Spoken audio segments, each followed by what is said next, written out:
I do. Everybody that's joining today, I know you, I've met you, and it's great to see you. I wanted to make sure if I hadn't met you, I introduced myself, but it's good to see you all, and I'm glad that you joined today. I'm not here today facilitating this presentation, this workshop alone. I am joined by Diana Root. Diana, I'm so glad when you can join us on one of these events because of your personal and professional experience. Well, thanks for inviting me, and I'm very committed to the ALS Association, and whatever I can do to help make this maybe a little bit easier or informative for people, I'm happy to do that. So thanks. Well, we thank you, and y'all, that's one of the things that makes our ALS Texas community so strong, is that we are locked arms in the fight against ALS, and we know that. And y'all have heard me say this, the novel of ALS has so many chapters. And, you know, the more that we can be together and be stronger together throughout every chapter, it makes a difference. And that's what today's event, presentation and workshop is about. This is Family Talks. It's one of the presentations in our Family Talks series. We have a couple, some that are geared for kids. This one happens to be geared towards relationships, and specifically with your partner, your spouse, the loved one who's closest to you, that you're going to be having some really intimate and difficult but important conversations. Our hope today is for this to be interactive, although we understand because of the content, there may not be a lot that you are able or want to share today. These are really tips, insight, information in your toolbox so that you've got as much information as you can to make the absolute best decisions for you and your family. And if you are watching today, joining today, or when you watch the recording and living with ALS, so that your wishes are known, that your family knows and doesn't have to guess. And we'll talk more about that, but it's really about honoring wishes, respecting wishes, and communication. And that's what we want to give you tools for today. We know again, these are tough conversations. And so if there's times that you need to turn your video off and just listen, feel free. This is a safe place for you to do whatever you need to do to absorb the information, but feel free to engage, to use the chat. We do want to hear from you, and we'll have some time at the end where if you have any questions, we can have some discussions. And a lot of what we'll talk about today will be sent, not only will you get this recording to go back and watch, but some of the things we talk about, maybe it's a form, or there'll be resources you'll get in a follow-up email, all right? So feel free to ask any questions that you've got. So when we talk about these essential conversations, it's really important that each of us, and there's a, you know, kind of one of those, the acronym up here, that each of us is living in the moment. Each of you are living in the moment, enjoying the laughter. And y'all, there is humor to be found in just about every situation, not every, but enjoying the laughter when you can, accepting what you can and need to at any given time, understanding the choices that you do have. And that's part of today too. What choices do you have? And help, enlisting help. The fact that you've registered and joined today, you are seeking that help to get the most information that you can, and it's so important.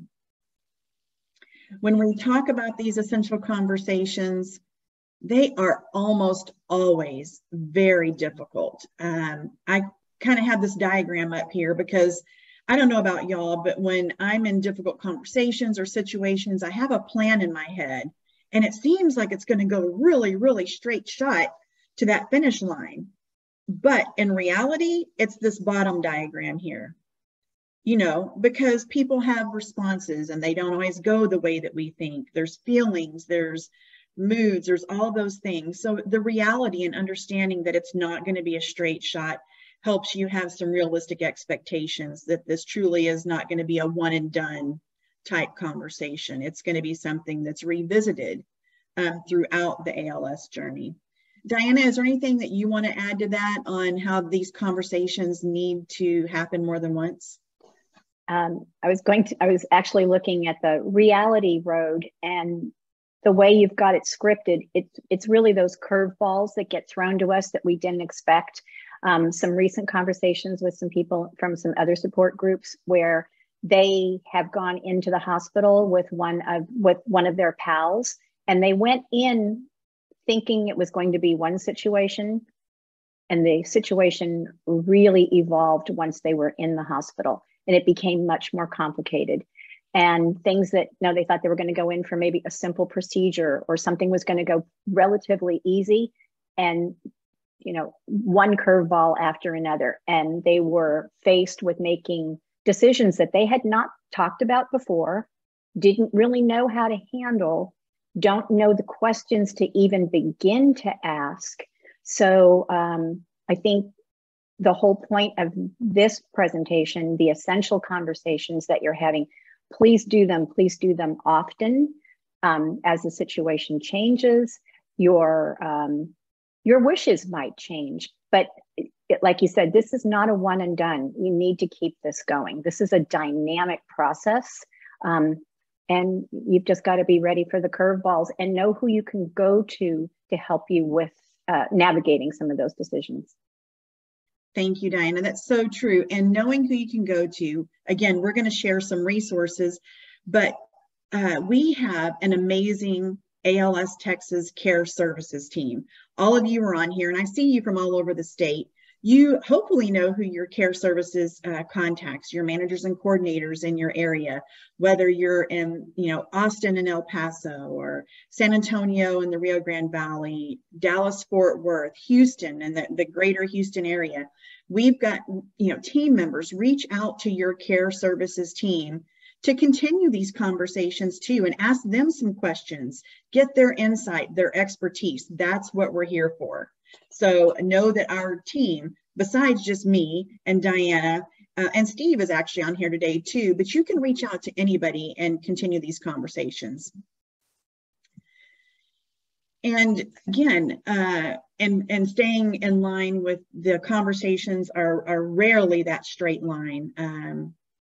There's also important components to consider that in these conversations, some of the support that each of you need. When we say each of you, and that's going back to the each, but each of you meaning whether you are living with ALS or you are the spouse, partner, close family member, or friend of someone living with ALS, some of the support that each of you need is emotional, right? It's just acknowledging and naming and discussing the fears and feelings, and airing those is much better, even though it can be difficult, than keeping them inside and ignoring them. That's always going to bubble up into an ugly mess. It's just inevitable. And then, go ahead, Diana. I'm sorry, I was going to say, and ALS is such a family disease. It is such a family process. I think there really needs to be collaboration between the family members. Of course, we want to ultimately give maybe the most weight to what the PALS wants, the person with the ALS, but the whole family needs to be involved in this, and they all need to have the ability to express their concerns, their fears, their hopes, because this is a team sport. And please take everybody's opinion into consideration, not just the person with ALS. Mm-hmm. That's so true. And we'll kind of dig into this more too, but to Diana's point, involving the entire family, including young caregivers that are old enough to be in those conversations. They have feelings, they have fears that need to be discussed. And having these conversations can help hopefully prevent some family dynamic issues in some of these tough situations that have to happen or have to be discussed. Some of the support that you need is practical. So there's emotional and very practical. End of life care wishes need to be discussed, and funeral plans. We're going to dig into the three big parts of this presentation in a minute, but that's just one of those. And the main thing is avoid shutting down. We'll talk about stress and revisiting, but just don't shut down. It's important to come back to these conversations. It's always better to ask questions than to make assumptions, because assumptions set us up for suffering. There's a book called The Four Agreements, and on the third agreement, I've kind of got an excerpt from that about assumptions and finding the courage to ask questions and express what you really want. Communication, when we assume, it's more drama. We create problems oftentimes that aren't there. So we have to find ways to ease into conversations, to read and give cues that we're ready to have those conversations, so assumptions aren't being made. And when we think about having these discussions and navigating the decisions into the settings of serious illness, I want to give credit to a couple of different individuals who have shared some really great information, and this will be included in your resources as well. But Rebecca Axline at Houston Methodist, the social worker there, has done some great presentations related to hospice and choosing hospice, and really kind of detailing some information about that. And Dr. Foster did a presentation for ALS on a national level. And so again, those are great resources, and a couple of their information, or a couple of their slides, their topics we've included here because they're really important. So in navigating these decisions, it's really important that you gauge how much information you want. What am I ready for right now? Do I want, one wrench, or am I ready for the toolbox to have a full conversation? Identify what's important. This is what I want to talk about right now. And sometimes you may not know what's as important as it is, because Diana mentioned each day can bring a new change that you may very well have not been at all prepared for. Seeking out information from a trusted source. Again, not just our ALS Texas team, but there's a number of resources that will provide to you, and encourage you to continue to seek those on your own as well, so you've got as much information as possible, and then deciding on any next steps. I wanted to go back a little bit to gauging how much information you want. Some people want to know everything. They want to know the nitty-gritty of the disease. They want to know what's going on. They've been doing their own research. Then there are some others, whether it's cancer, whether it's ALS, whatever disease they may be facing, sometimes they really don't want to know. They know ultimately the outcome is not going to be good, but they don't want, their stress level, or maybe just their personality, is one in that I don't need to have all that information.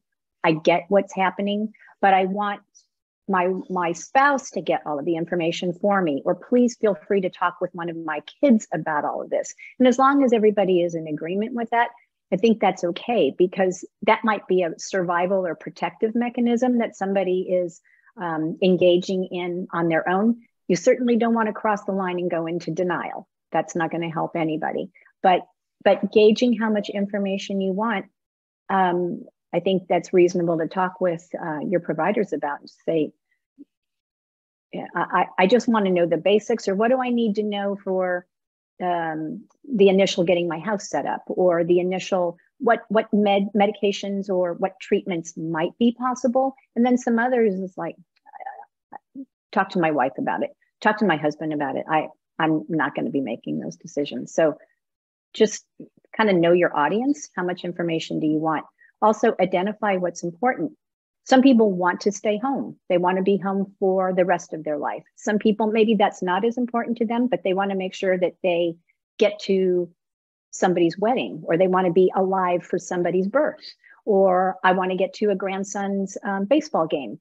So I think it's really important to have those conversations too, so that you know what's important to the person, so that you are kind of framing your decisions around that as well. Thank you, Diana. Absolutely. And again, Diana speaks from personal and professional experience, and how important it is to have these conversations and have them often. Respect is always a part of communication, right? This is in every relationship and every day. When we're having really difficult conversations, it's especially important because we may or may not agree. And we often times, even on Running on Empty, for example, the workshop we do for caregivers, we talk about, as a caregiver, your primary role as a spouse, as a partner, is to advocate for what your loved one wants, not tell them what they should do. And so respecting those roles and respecting those wishes. And so it's really looking for opportunities to approach the topics. Again, these are not necessarily decisions and topics that come up every day, but there are things that may come up every day that kind of lead you to that. So for example, for those who are living with ALS, maybe there's a song or a sermon you heard, a book you read, and by commenting, you're signaling to your loved one, I'm opening the door to have a little conversation about this. So you're giving them a cue. And then for partners and spouses, you may worry that you'll undercut your loved one's, your partner, your spouse's will to live if you talk about what they want, what their wishes are. Speaking about death may feel like a form of abandonment to you. So it's understanding that you just want to understand that for as long as you are living, and each day, how do you want to live? And again, we're going to talk about those key components. And it's allowing it's allowing somebody to have the ability to have a little bit of control, because they've lost, all of us have lost so much control with this disease. And if you can make some of these decisions on your own, or have these conversations and say, this is what I want, these are my wishes, or this is definitely what I don't want this, I don't like this. I think it gives you control, and it is a scary topic, and nobody wants to talk about this stuff. But I do think there's a sense of relief, and it's a real gift to be able to have these conversations with your family, your partner, your spouse, because nobody wants to guess at this kind of stuff. So have the discussions, and maybe you have to do it in measured increments. Maybe it's just for 5 minutes, or okay, we're going to have lunch in a little bit, but can we talk about this for 10 minutes so that it doesn't feel like it's an open-ended thing that is going to drag on for the whole day? Nobody can really tolerate that. But if it's, like you said, a song, you both hear a song, or you come across a sermon, or you come across a book, there's something in there, and the person with ALS makes a comment, and you can say, I like that too, or is that something that you want to talk more about? Is that something that you might want in a memorial service? And maybe not always just framing it on the person with ALS, maybe opening it up as a conversation, and the caregiver says, I like that too. That's what I would want at my service. So it's not just the spotlight on the person that has the illness. Maybe it's a little bit easier to discuss this with multiple people at the same time, and everybody is giving their wishes. Diana, that's a really good point. These are conversations that we all need to be having. Of course, for our ALS community, there is a diagnosis involved, and yet these are conversations, as Diana mentioned, that we all need to have. I had one Memorial Day weekend with my mom, again, kind of following by this, but I certainly didn't go over there to do that. We were sitting by the pool, and she was talking about a friend's service that she went to. And she said, you know what, this is what I want. This is this, this is this. We shed a couple of tears. We laughed. And she told me, and we didn't spend a whole lot. We spent 30 minutes maybe talking. But she said, oh my gosh, she goes, I feel such peace that you really know what I want. And we left it, and then we went and swam. But just having that conversation. And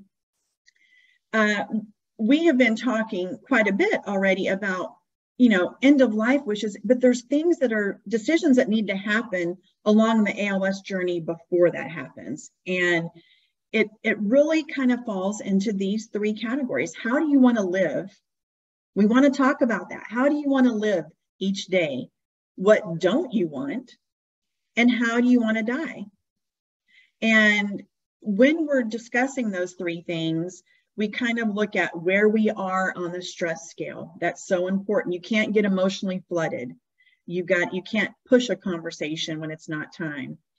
And how do you communicate your limit? Like, today I'm good. We'll revisit this, but today I'm good. Best case and worst case, and we'll talk about that on the next slide. We're going to touch on advanced directives and financial and legal. And those are some things that we're going to talk about today. So when we talk about stress, where are you on the stress scale? It's so important to be mindful of this. And especially when this is every day, right? But when you're having conversations, even having an agreed upon word or an action to cue that I'm good right now, without it getting into an argument. And then with an agreement that we'll come back to this later, because it's not resolved, but we'll come back to it later. Diana, do you want to add anything here? Yeah, I was going to say, if you start getting into it and it gets pretty heavy pretty quickly, everybody can say, I need a timeout. And maybe you just table it for that day. And I think you're right, but with the intention that everybody knows we're going to come back and we're going to talk about this later. May not be today, may not be tomorrow, but this isn't done. We need to continue having this conversation, but somebody's maxed out, so stop. Yeah.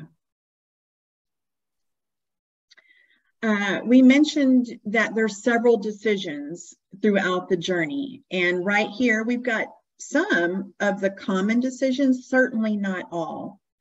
And so when you think about the many decisions, again, that are happening each day and or preparing for what might happen in another day, the truth is we don't know, any of us.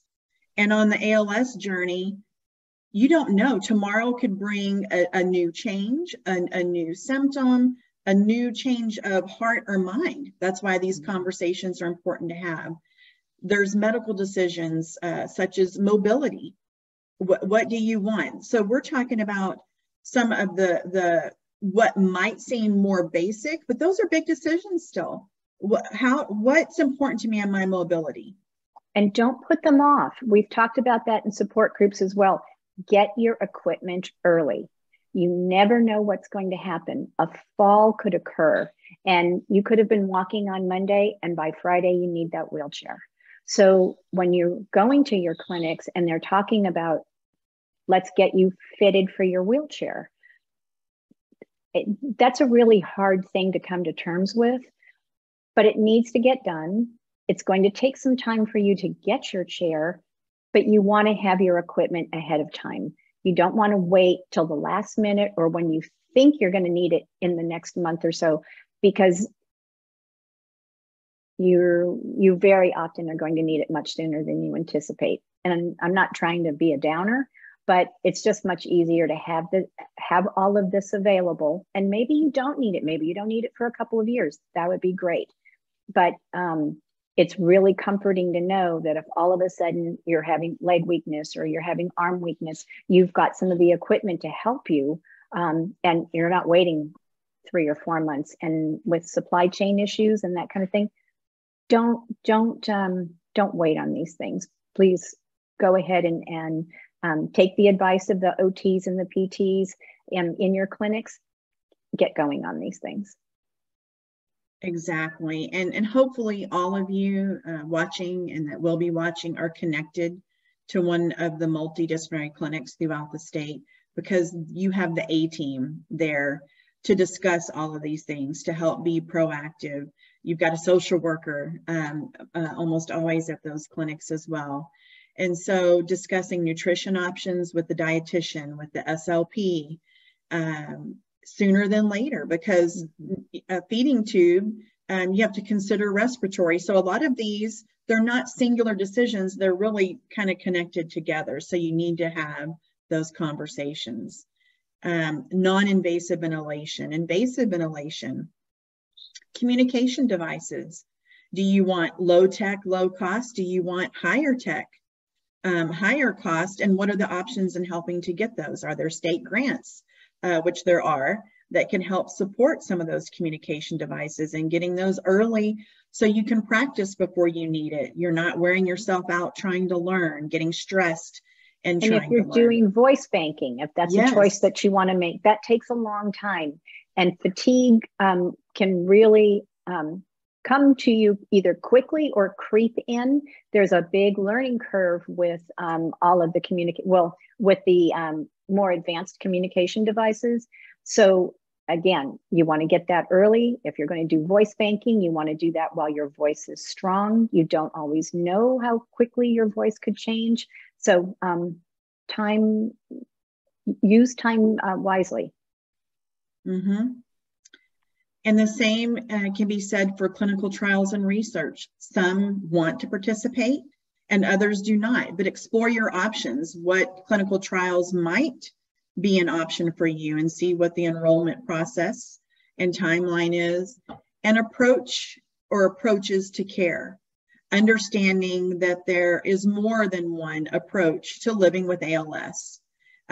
When we talk about that, there's things to consider and be informed on, like palliative care and hospice care. And again, some of the resources that we'll share with you at the end give you some links to explore those in further depth to understand them. And other decisions than the medical decisions are moving and living arrangements. Sometimes you need to move.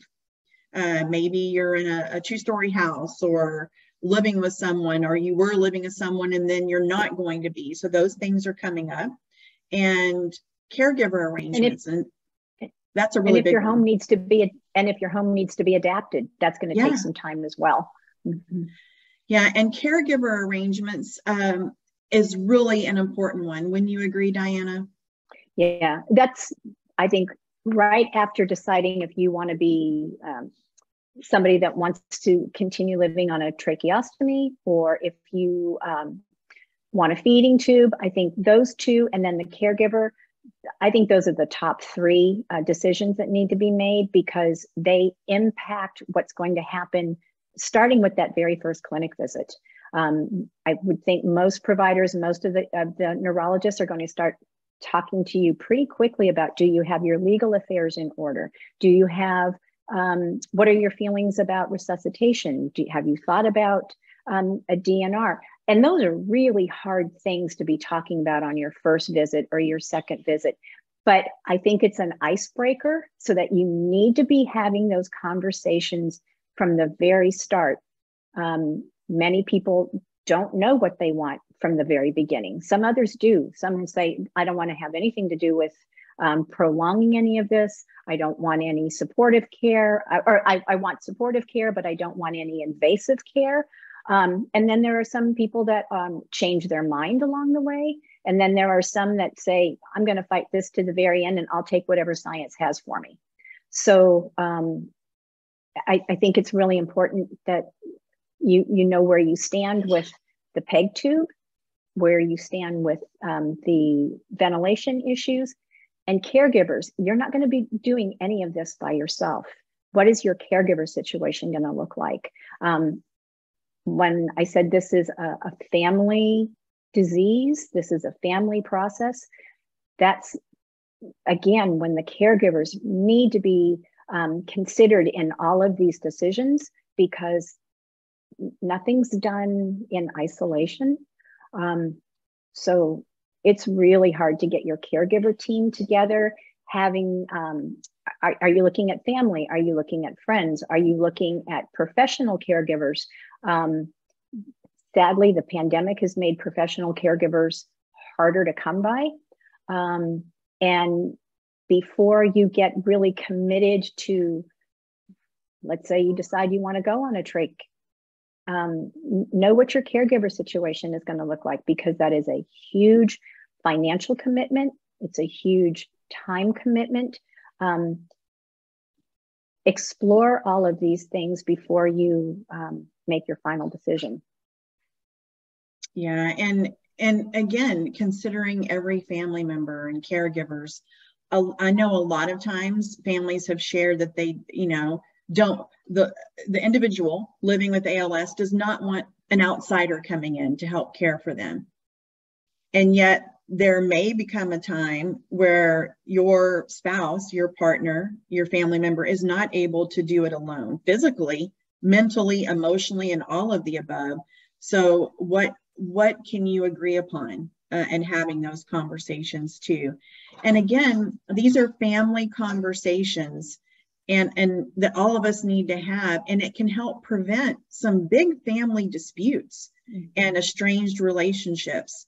I have sat in this room here with my husband and my daughter from a previous marriage who loves him dearly. And we sat here and she said, I want you to know I want this for my mom should something happen. And he said, well, you need to know that's not her wishes and that's what we'll honor. We had that conversation in here, but that could lead to a big argument, you know, at a hospital or in an emergency situation when you're panicked and just not sure what to do. Mm-hmm. And sometimes those emergency situations happen even much quicker than we think they will. Diana, I will let you discuss this slide. It's a really important one, and I think you have some super insight. So in Texas, this form on the left side of your screen is called the MOST, and it's medical orders for scope of treatment. If you've come from another state, you may know of it as the POLST, which is physician's orders for life-sustaining treatment. It does not take the place of a DNR, and we can talk about that in a minute as well. But this is to complement the DNR. If you sign that, the do not resuscitate form, when you're not in a hospital situation, you're signing an out of hospital DNR, and then we'll talk about advanced directives. The one that the hospital is like the first priority is going to be the DNR, and that is simply, do you want to be resuscitated? Should your heart stop and you become unconscious or not? And that's basically what the DNR is. That's for when you are an inpatient. If you are an outpatient, either you are in your home, you're in an ambulance, you are at somebody's house, you need to have an out of hospital DNR signed if you do not want to be resuscitated.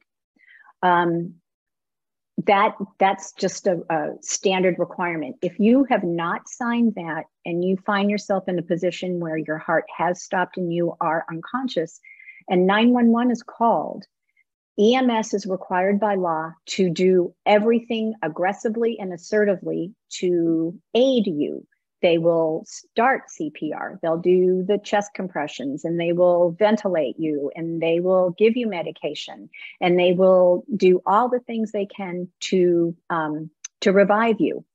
If you do not want that, if you want to allow for a natural death or to let nature take its course, then you need to have an out of hospital DNR signed.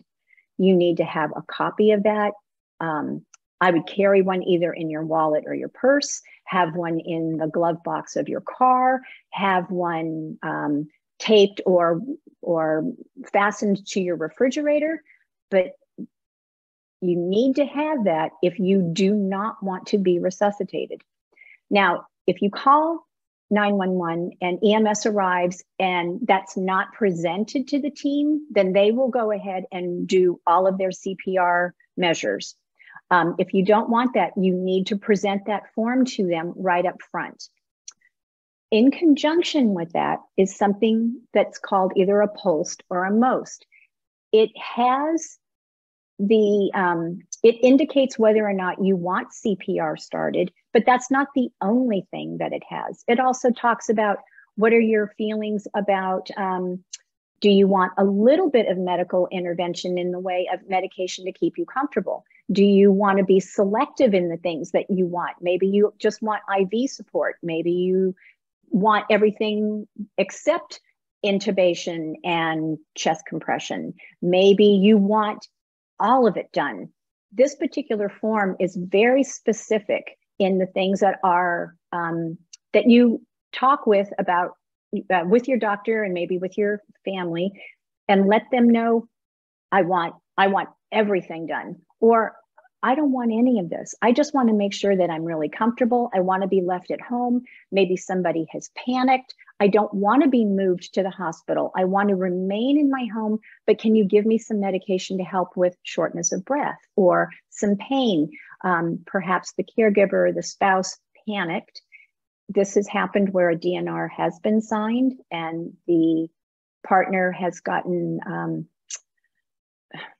well, understandably really upset and has called 911, and now they don't know what to do. They feel like, I know my partner did not want to be intubated. I know my partner wanted this DNR to be followed.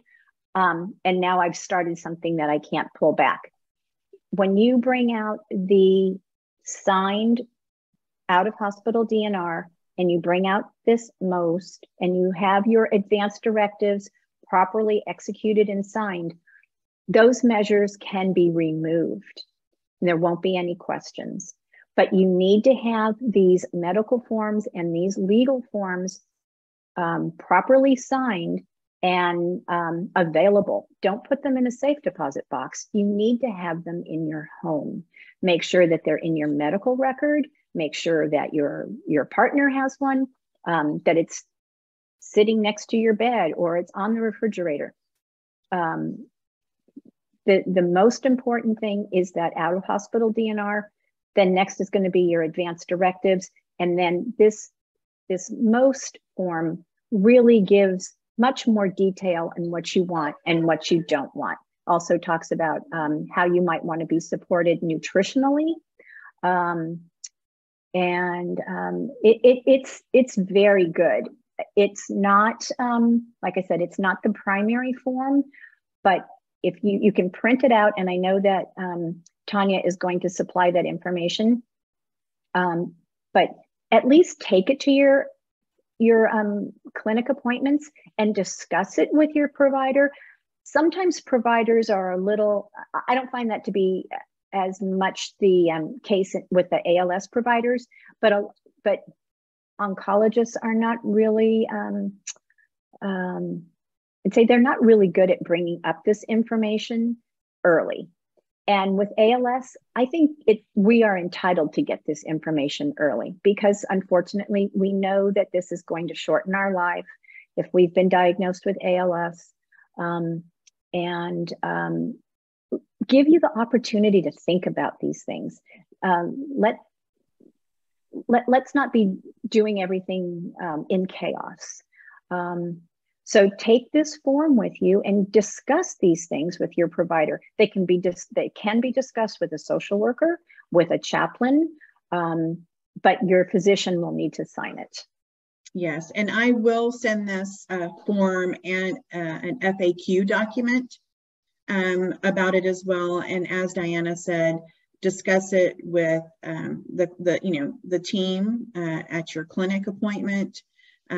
We will also have, and as we move to the next slide on here, Diana mentioned advanced directives. We are going to have another presentation next month with some attorneys that really want to support our community and advanced directives, some simple wills, things of that nature. So no, again, there's going to be more resources and support for you as well.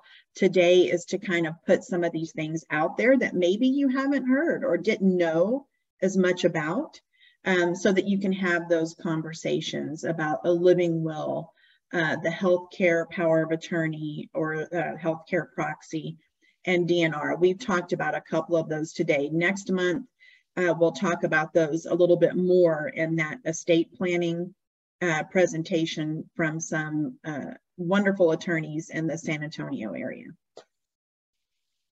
Diana, is there anything you wanted to add on this particular slide? No, I'm good, okay. Thanks. Okay. When I send this recording to you, it will have this, I think is an amazing video. Today, I won't show it because it's really important. I don't want to shorten it. in any way. I want you to watch it at home in the privacy of your home, but I think it really, really helps further define why advanced directives are important and how important your voice and your wishes are. So you'll get this and you'll be able to play this at home. It's very good. It's really worth your time. And it really separates the legal from the medical, and you need to cover both bases. Yeah, that's so true. And yeah, I could keep talking about it, then we might as well just show it, right? But it's really good because it covers all of those bases. Financial and legal. Again, next month, we'll dig into this a little bit deeper in the estate planning presentation that we have. But a couple of the things here, at least the first one, I have heard Diana say multiple times in our women's caregiver group, and that's about the certified copy of the marriage license. And most of us wouldn't think that. Yeah, and it's not the simple one that you get maybe from your church when you get married. You have to have the legal one, the one from the county that's embossed. That will be necessary. The banks, all of the financial institutions are going to want that. When you need to contact credit bureaus, they're going to want that as well. So it can take about 4 to 6 weeks to get it. So if you don't have the original, or you may not have the original, but you can get a certified original copy from the county clerk's office, and you need to have that. Just have that present in your home now.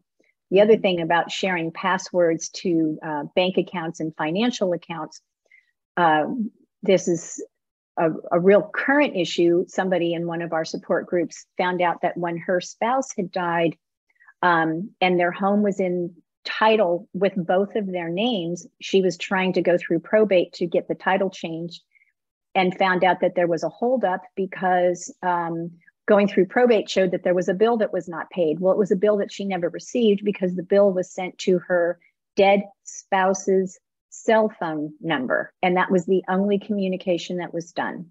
And so that held up probate for them. She said, I never got a bill. When she contacted the hospital because it was a hospital bill, they said, well, we sent it to this number. She said, you sent this to my dead spouse. So make sure that you have passwords for your pal's phone and their computer, and don't shut those things down for about 4 to 6 months. Things will all of a sudden come up in their email. They may get a text message that you did not anticipate. Don't shut anything down quickly. Another consideration from a financial standpoint are credit cards. Make sure that everybody has a credit card where they are the primary card holder, not just the authorized user.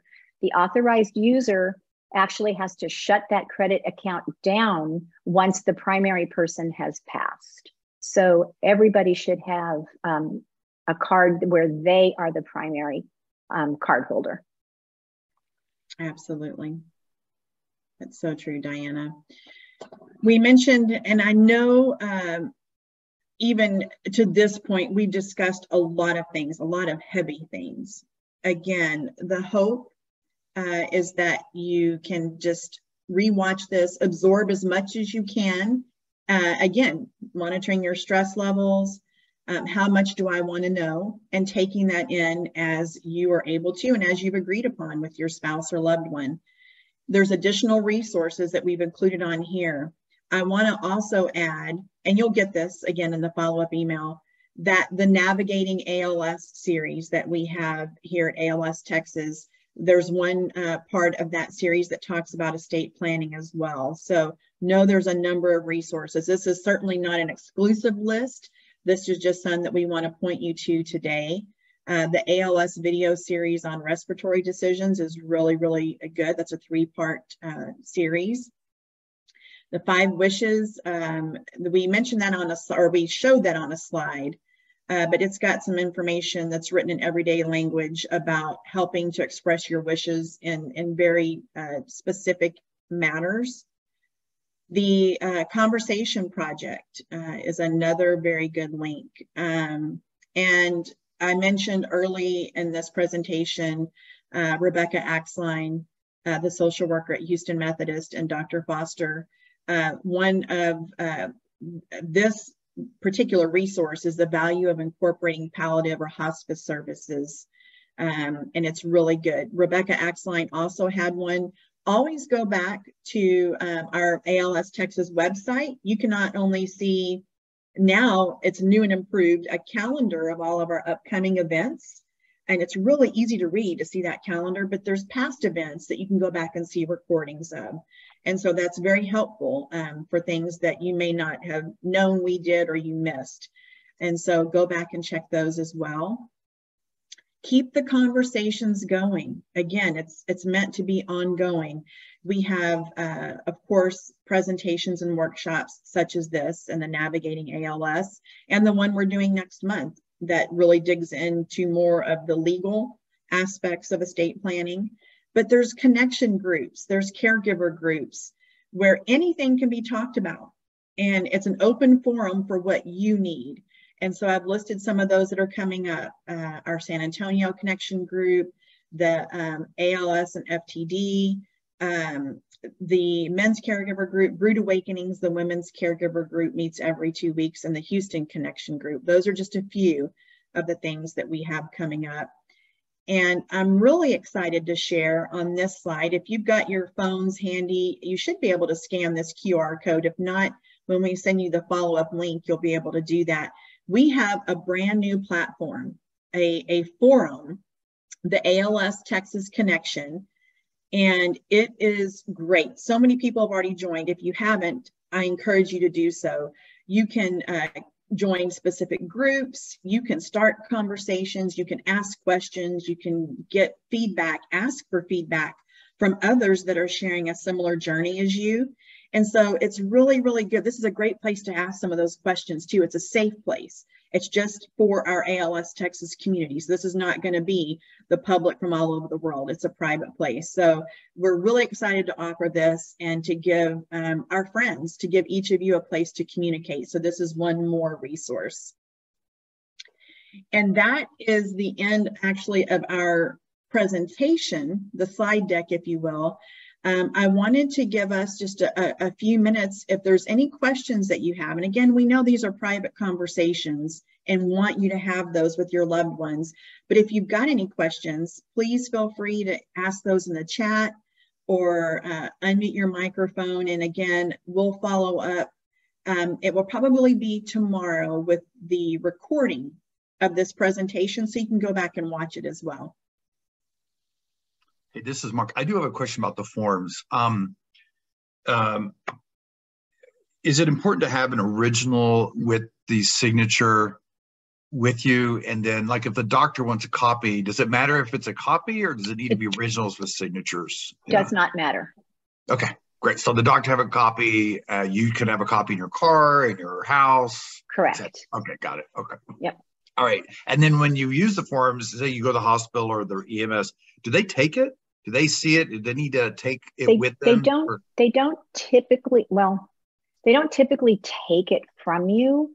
Okay. Now, when you go to the hospital, hopefully, they can make a copy. They don't usually take it from you. Okay. To be honest, I made like 5 copies and just had them all over, made sure I had one in my purse. I had one on the refrigerator. I had one in the car. If they take it, fine. That's fine. But they don't usually take it. They do want to look at it. They will really look at the signatures to make sure that it was properly signed. And should, this does happen at times, should CPR get started and you couldn't find the form, when you bring the form out, that's when, as the person that's signed on the, designated on the directive, as the person that is indicated on the advance directive, you can say, I've got this paperwork and I want everything to stop. You have that ability. That is within your power. Okay, thank you. Yeah. Great questions, Mark. I'm so glad that you all took time out. And I know we had several registered that are going to go back and watch this. Again, they're very intimate conversations, but important. Know that, again, this is a starting point. We have more resources. You can reach out to our ALS Texas team at any time. Reach out to me, to Care Services. You've got a Care Services team that's phenomenal. your multidisciplinary clinic team. And again, next month, look for information on our estate planning workshop with some attorneys and really digging into the legal aspects, okay? Thank you all so much again. You should get that follow-up email tomorrow afternoon at the latest, all right? It'll be from me. Great. Thank you, Tanya. All right. Thank you all. All right. Thanks, everybody. Bye-bye. All right. Bye-bye.